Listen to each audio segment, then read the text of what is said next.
Esplendor de Portugal, entre as ruas da memória, ó Pai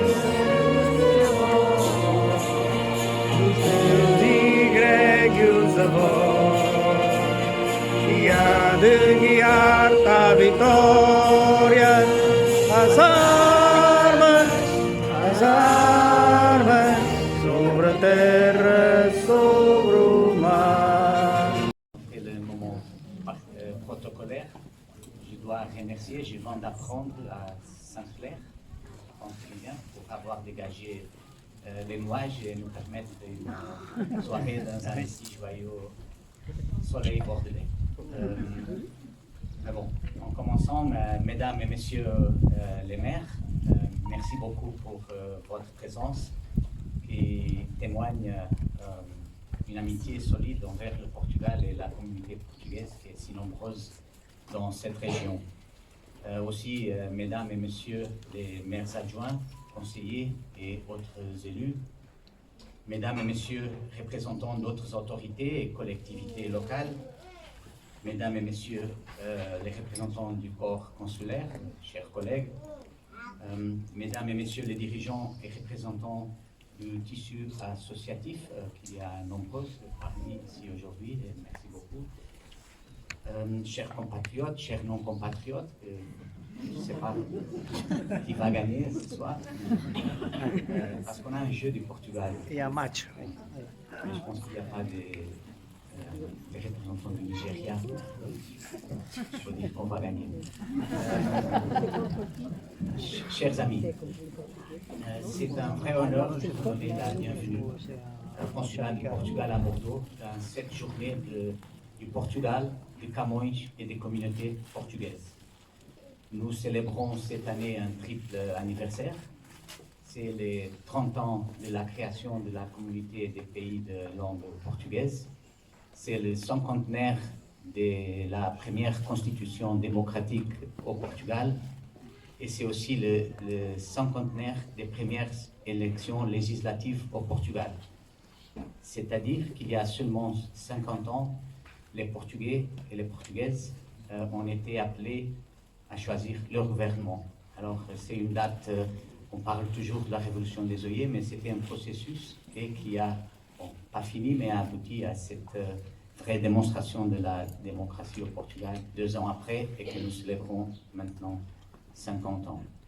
Et en effet, en commémorant ces 2 cinquantenaires issus de la révolution des œillets, il ne s'agit pas seulement de célébrer des réalisations qui perdurent encore aujourd'hui, mais aussi de regarder vers les fruits à venir.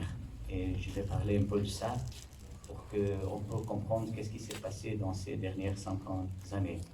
Car si la démocratie fut d'abord politique, au cours des années, elle a été surtout et profondément sociale et économique. Elle a démocratisé des opportunités et ouvert la voie au Portugal moderne qu'on connaît aujourd'hui. Vous ne le savez peut-être pas, mais en 1970, le taux d'analphabétisme au Portugal était d'environ 25%. Il est maintenant complètement éradiqué. Moins de 3% des Portugais accédaient à l'enseignement secondaire. Il est universel depuis des années déjà. Et bon, pour utiliser un paramètre un peu plus actuel, parce que pendant on cherche les statistiques, c'est pas toujours facile de comparer une si grande différence d'années, mais l'OCDE utilise la proportion de personnes âgées entre 30 et 34 ans qui ayant fait ces études supérieures. Alors c'était moins de 5% en 1970, c'est-à-dire moins de 1,% des Portugais qui allaient à l'enseignement supérieur. Maintenant, c'est 44% et c'est un peu plus en haut de la moyenne européenne. Et je donne ces chiffres parce que si c'est vrai l'adage que l'éducation est un investissement à long terme, alors on peut dire que la marée montante du talent portugais est encore loin de son sommet et continuera à nourrir ce processus de transformation de notre pays. Je vous ai parlé un peu du Portugal, mais la date d'aujourd'hui, le 10 juin,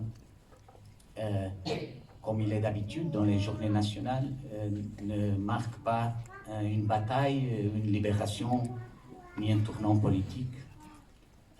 C'est le jour de la mort de Luís de Camões, poète majeur de la langue portugaise, dont le portrait vous avez vu à l'entrée du consulat aujourd'hui. Mais ce n'est pas l'individu qu'on célèbre, c'est le symbole d'une langue dont la diversité et l'universalité sont aussi des conquêtes d'avril. C'est-à-dire que le mot portugais, avant le 1974, était associé plutôt à une géographie d'oppression et de fermeture. Ce n'est plus le cas. Il signifie à présent un enjeu d'ouverture, de construction et de dialogue reliant l'Afrique, l'Amérique latine, l'Asie et l'Europe. Comme le disait l'écrivain mozambicain, désolé si je vais toujours vers le Mozambique, mais c'était mon poste avant celui-ci, et c'était Ungulani Bakakosa, avec une sage économie de mots qu'on trouve parfois dans ceux qui ont développé la langue portugaise au-delà des Portugais. Il nous dit qu'il s'agit d'une langue universelle faite de couleurs et de valeurs locaux. Pour moi, en tant que lecteur de portugais, je confirme la chance de pouvoir naviguer dans cette langue de plus en plus nourrie par des talents de géographie et culture éloignés de son origine. C'est un espace de création et d'avenir où le Portugal n'est désormais qu'une petite partie. Et c'est cet univers qui a servi d'inspiration aux réalisations magnifiques des jeunes élèves qui ont participé au 15e concours de la langue portugaise organisé par le consulat et que cette année était dédié précisément aux 30 ans de la CPLP, la Communauté des pays de langue portugaise. Ces œuvres que je vous invite à découvrir, bon, j'espère que vous les avez déjà découvertes parce que j'ai pris un peu de temps pour venir de l'entrée ici, sont la vitrine aussi d'un pays qui se présente comme un acteur de conciliation, de modération, faisant toujours partie des solutions et jamais des problèmes. Et c'est cette voie fédératrice, une voie de paix, de mutualisation des défis communs que les membres des Nations Unies ont choisi la semaine dernière pour siéger, aux côtés de la France en tant que membre permanent, mais pour siéger au Conseil de sécurité des Nations Unies comme membre non permanent dans les 2 années à venir. Pour nous, dans un monde de plus en plus fragmenté, cette élection révèle la plus grande importance et consacre à la fin le chemin parcouru au cours de ces dernières 50 années. Et je rappelle ça, et je pense qu'il est important de le faire, parce qu'aujourd'hui, ici, parce que c'était ici, à Bordeaux, qu'un homme a incarné, bien avant son temps, cette vocation humaniste du Portugal moderne. Avec un courage exemplaire, Aristides de Sousa Mendes, consul portugais du Portugal dans cette ville, a choisi la conscience, la solidarité, la désobéissance. Son geste reflète les valeurs du Portugal contemporain, qui se construisait même aux heures plus sombres de notre histoire. Mais, comme je vous ai dit, c'est le jour du Portugal, de Camões et des communautés portugaises. Le 10 juin est aussi le jour des communautés portugaises à l'étranger. Et tout comme l'image du pays à l'international, la communauté portugaise à l'étranger s'est aussi transformée au fil des dernières années. Elle ne se résume plus à une image, à quelques métiers.